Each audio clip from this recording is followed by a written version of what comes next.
In this video, we're exploring the short but powerful prophetic book of Nahum.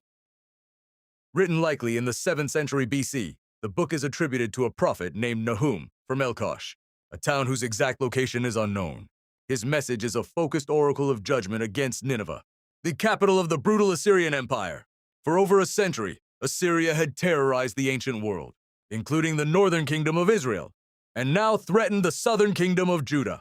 Nahum's prophecy arrives as a declaration that God has not overlooked their violence and that their time of dominance is coming to an end.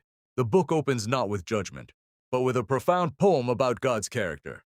Nahum describes God as both slow to anger and great in power, a God who is a stronghold for those who trust in him, yet one who will not leave the guilty unpunished.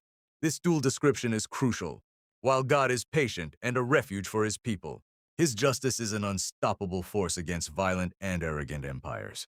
This poem sets the stage, framing the coming destruction of Nineveh not as a random act of a wrathful deity, but as the careful and just response of a good and powerful creator. From this theological foundation, the prophecy shifts to a vivid, almost cinematic depiction of Nineveh's fall. Chapter 2 reads like a play-by-play of a brutal siege.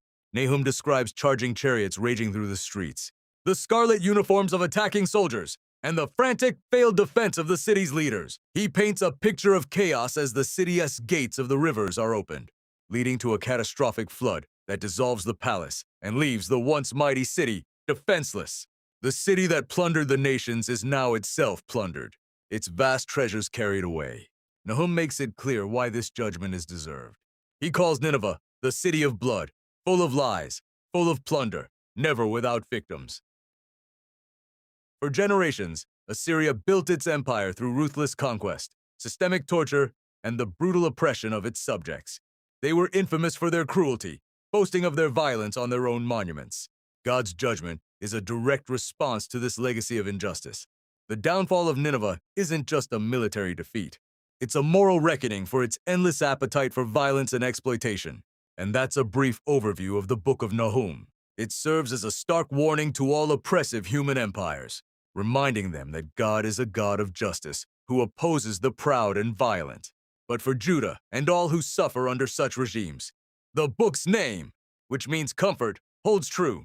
It is a message of hope that God sees their suffering, hears their cries, and in his own time will bring his justice and deliverance to the world, demonstrating his ultimate sovereignty over all nations.